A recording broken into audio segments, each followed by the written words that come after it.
My Wednesdays, Women in Business Crush today is like I'm not gonna say emotional, but maybe a little emotional for me. It's my friend who I'm very proud of, a longtime friend. We started off as friend as a friend and became sisters, and we haven't seen each other in a while. She's just been doing so many amazing things. I'm so very proud of you and everything that you've done, with everything that's been going on, and you've used that. She's used her pain as her purpose. Mesha has just a few months ago has lost her son, and this is unimaginable for most of us and for my friend. But watching you these last 4 months to continue to grow and to inspire and to take this and to use this to educate the rest of us and to also uplift the rest of us and show us what can be done out of our pain sometimes and how to repurpose it. And I love you and appreciate you and would love for you to share with us today. Thank you, Tisa, for having me. So just a little bit about me. My name is Misha, but I go by Bella. I opened my business August will be 9 years. Mm. And I named it Zen Bella, which means peaceful, beautiful. Um, Zen, very peaceful. Bella means beautiful. And it's not an external thing, it's an internal thing. And we specialize in natural, internal wellness, mentally, physically. I'm a colon hydrotherapist. I am a God-fearing woman first, a mother, colon hydrotherapist, best-selling author, philanthropist. I'm a Jamaican. I can do anything that you need me to do. But most importantly, I started this business. I'm a lupus survivor. I have four chronic illnesses. I think when we met, I was probably in the peak of my Yeah. chronic illness days. I don't think Lisa ever seen me in those days when I had the oxygen tank, though. No. Yes, I was a little bit going into Yeah. yeah. I had an oxygen tank, wheelchair bound. I fought this disease maybe 10 years before they came up with a cure, and basically I was kind of thrown into starting a business. I worked at the health department 10 years. I got sick in their facility, and they basically was like, fire her, no call, no show. I'm in ICU. How can I call you? But I was really big on how somebody treated me. I can cut you off. If you don't treat me well, I cut you off. Like I just can't do it. And I remember being in ICU, and I remember being sick, and I remember God rest his soul, my son Devin, who's 17. I remember him having to bathe me and feed me, and I have three other kids. And during that time, my daughter, who is 8, was dropped off at my mailbox. Um, no, I did not know the people. Like literally, I'm bed bound, and a baby is dropped off. I'm sick, and I felt like that was God. You know how normally the snort drops off a baby. Like God dropped off this angel to me.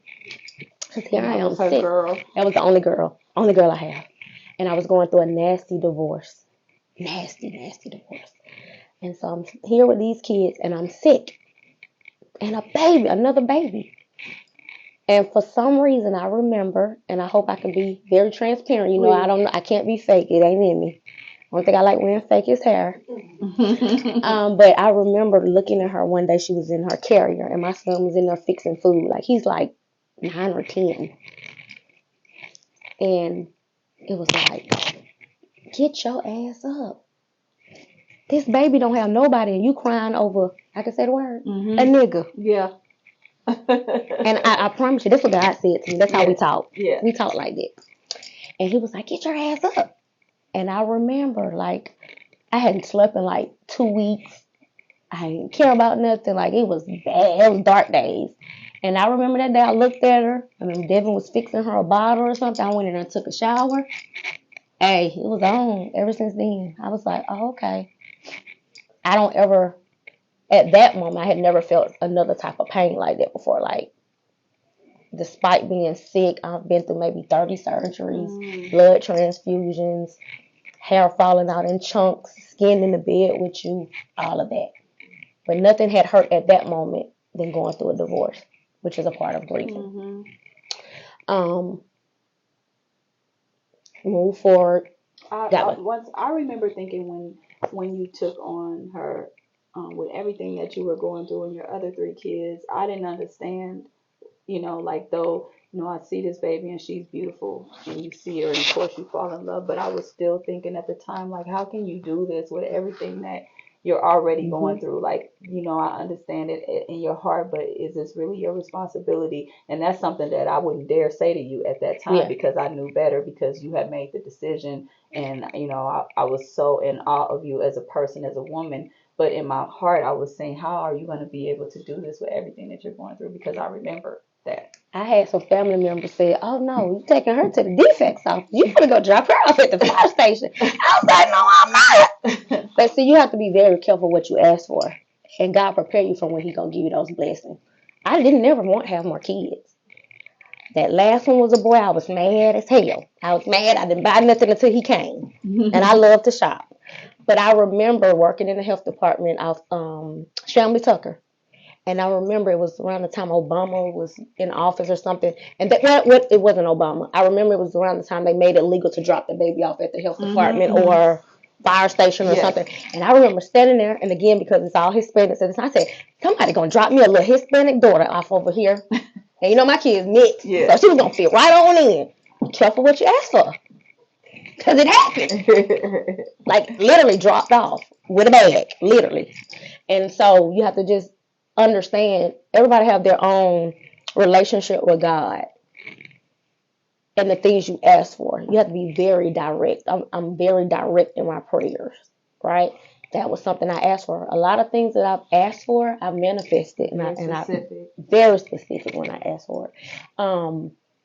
So that's the story of my little cupcake. She was a miracle.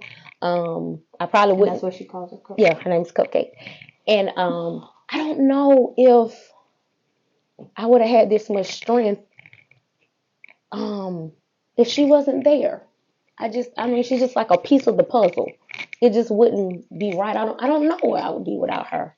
I don't believe blood make you family, so I never grew up on that. I'm a fatherless daughter, so I don't know my dad. He doesn't even know his grandson has passed away. So if you show me love, respect, you family. Like, it takes a lot for me to bring you in, but when I bring you in, you stuck like my mom. You gonna get a plate, you gonna eat, you family. I talk to I've been working since I was 12, and I still talk to every last manager there is. I'm just that person. And I start to realize as time go by, I'm going through these trials and tribulations. A lot of people hide and keep it secretive and be ashamed. I'm just one of those, hey, if I tell you, you can't use it against me type person. I wear it. Yep, it happened to me. So I went through that bad divorce. I was shot in my back on Cupcake's birthday. Or 2 years ago? August will be 2 years. So I was shot in my back with a 4.5. The paramedic told me that the average man couldn't stand a 4.5. It's like a very powerful gun. And here I am, because of my chronic illnesses. I have 27 screws and 2 Harrison rods. Get shot in my back and walk to the ambulance. And they're looking at me like, and they're like, who shot? And they're like, her. Like, the average person wouldn't have survived that, right? For me, it's a trigger for me, because I lost my son to gun violence. So it's like, what God keeping me here for? I don't went through all these near-death experiences. I'm here for a reason, obviously, So yeah, I'm revamping my pain into purpose, turning purpose into paper. And when we mean paper, we're talking about monetary funds. And ching ching. You gotta have the nails piece. You gotta make it ching ching. And I've always taught my kids that, and with Vanilla, At the time of branding and finding my niche, my kids were my employees. They were my models when I needed them. They were anything you could think of. You go back and look at the lives, they working. Yeah, You I understand remember me? that. They're working. So they've been taught that early. I wasn't. I knew early on I didn't want to go to college. That was not my thing. I did not like school. I was working at so early age. I'm like, I like this. I like being the opposite. I did the cosmetology thing. It paid good until it didn't. Mm-hmm. Everybody started doing the YouTube and learning how to do their hair. I went from as an assistant of 21 stylists making $700 at 19 and 20 a week. So I remember that first time it was $35. I said I can't do this. So yeah, early on I learned money literacy. Like, Yeah. oh no, this ain't adding up. This ain't what I want. And I knew I wanted to be my own boss. I don't like people telling me what to do per se. I like to take the lead on things. And I always told my kids, I stand behind you on college, but I don't want you to do that, thinking that that's society of success. I'm in this great tribe called Spa Tribes where it's 50,000 of us. And it's over, I want to say 700 multimillionaires, and they're black women. So it gets done. And I always just, they love when I say this. I'm going toe to toe with Dr. Scott. I don't even know who Dr. Scott is, but we're going toe to toe with them taxes. We up there. So as an entrepreneur, you can make the money. You can make the money. So that's what kind of Zembella stands on. So I took the piece of the trauma, the trauma of being sick so many years and then wanting to have money. And I put that all into Zembella. So through Zembella, we're like an octopus. We have these different legs. We have the health and wellness piece, and then we have the mentorship piece where I help women scale their business to a six-figure platform, and show them basically business credit, coaching. I'm more of the spiritual philanthropist because, again, I've been through some of anything you can kind of check off. I've been there. And a lot of times I tell just different people that I'm speaking to, no racism in it when I say it, but a white lady couldn't teach me about African American leaders or something, right? Because you just read it from a book, right? So you can't talk to me if you ain't really went through it. It's a different situation. So a lot of times, my mentorees are very, what's the word I want to use? Comfortable. I've had some people say, I've never told my husband this. I have, people who have been in and told me things that they just have never told people because I'm relatable. And that's a difference when you have a coach and then a friend. And I become both. I know those nights when you down to maybe $50 in your bank account. I know when it's negative sometimes, but one thing about me, I can turn that negative into a positive real quick legally. So that's my niche to kind of stand out from people. I'm not just gonna give you a piece of paper and be like, this is what you need to do. Like I'm gonna walk that walk with you. Like Cecil even said, even these last 4 months I've been going even harder. Like they're like, what you got going on? Yeah. Man, you know how many games I gave up and missed? I cannot let this be in vain that I missed certain aspects of my kid life because I was trying to build a brand. Some things I hold dear to my heart is I'm very vocal, as y'all can see. Even when I talk to my kids, we talk about everything. Like we talk. So my son, with him being, 17, we talk. My son was very proud of me. Like, he's like, my mama is a celebrity. I was like, where did I get this from? Like, he just was very proud. Every parent that I talked to, the boy had flyers everywhere. This my mama. Come get this. You need a colonic. And when I tell you he can sell glasses to Ray Charles, he was sharp. Devin was sharp. And I was like, when I really sat down after he passed, and I was just listening to the stories and the text messages and all this stuff, I said, this boy was me. He was a boy version of me, like literally. So, yeah, I have to keep going. I can't give up. I put so much into making sure that My children didn't have to want for anything because they didn't have a dad, and then they had a sick mom. And I know this part's gonna make me cry. So, besides the money, I worked hard to get him across that stage. So he would have graduated in May 19th. Um,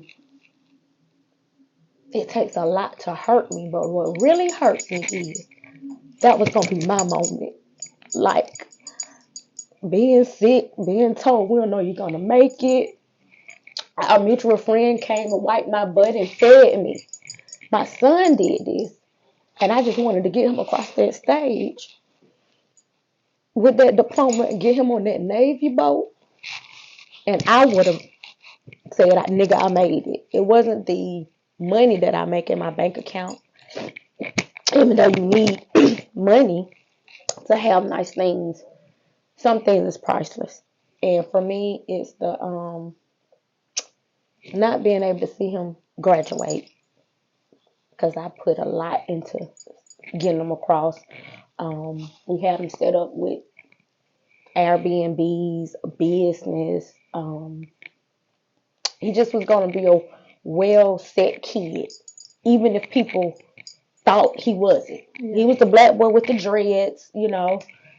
He just didn't get to experience a lot of things, and now it has me thinking like, live, it ain't the glam. It ain't. I don't care. You have $1 million in the bank. If losing a kid and going to identify your kid don't make you go harder, it's a different type of feeling. And I just can't say forget it. I can't say forget it. I can't. So Zambella has to be worldwide. They have to know the backstory behind it. They have to know why I have to do this. Like, it's not a choice. And just to keep it 100% transparent, I was talking to someone the other day. I said, God prepared you for certain things. So out of 8 years, Cupcake's adoption just got finalized January the 24th. It was a bittersweet moment. So that's all Devin used to talk about, because that's his little sister. So, he's like, Cupcake, you ain't gonna never date. You ain't gonna never do this. And I was going through her little TikToks because I have to filter through. And it was the hardest thing. She had this video of her and Devin. And it was so odd because she's only 8, but she knew how to put the picture in the background, like some real producer type stuff. So she got like these videos of her and Devin playing, and she's just praying and crying and how she needs. It was just so bad. And she had a whole little production going in her TikTok, just dedicated to Devin. They had a different Devin was the glue. Let's start there. Every kid had a little relationship with him because he was the older kid. And I just felt so worthless that he wasn't here to witness this. It just made me it felt so bad. So she changed her. I called her, and she doesn't know per se the story that she's adopted, because she looks just like Deshaun. Everybody think her and my 10-year-old are twins. But I said, hey Cupcake, you want to change your name? Because I didn't want to, get into the background of adoption. She doesn't know at all. So I was like, you want to change your name? And she was like, yeah. I said, oh, what you want to change your name to? So her name is Mackenzie. It was Mackenzie Marie Busby. She said, I want to change it to Devin. I said, well, that's a little weird, so we can't do Devin. So I said, we gave her like 3 different choices. And she went with Devonna. She just put an A at the end of Devin. Aww. So she went with, so it's Mackenzie Devonna Hawkins. And so she changed the name. So now that's just her thing at school. Everybody knows that she has changed her name now. Everybody knows that she's changed her name. They wear his logo everywhere because he has his clothing line. Everywhere I go, you're gonna hear about the backstory to Zambella and Devin. And he was a faithful colon cleanser. Even though most teenage boys not gonna do it. I don't know if you realize his transition of his body. Yeah, I did start to see the transition. Yeah. I So did. he was this little short, chunky kid, but was always athletic since he was like 2 years old. We kept him in every sport there was. But again, as the more he got older and cleansed and started doing sea moss and alkaline water and just really, he was a big poster child for Zembella. His body changed to the muscle man. And I remember him walking into school. He said, "Mama, man, these girls, they didn't even know, like the people, they didn't know who he was. He just went from a totally different child." And they was like, but he was like, and you know, he always had a deep voice. His voice always been deep. So you got this big muscle guy with his voice, and they're like, who is that? We take him and dabbing, like he looked like a totally different kid. And he just always, like I say, he health and wellness. He was gonna teach you about it. Um, he could tell you all kind of natural remedies to lose weight, and he just was just so in love with his body. Oh my God, he was so in love. He said the girls want him. He said, I said, David, no older woman wants you. He said, why? No. I said, no older woman wants you. He said, Mama, older women. And I said, no, I'm saying it wrong. I said, David, no older woman wants you. You don't have no money. He said, an older woman. He said, see, that's what you don't understand. I said, oh, what? Tell me. He said, an older woman wants companionship. Okay. A younger girl wants money. Okay. Little boy.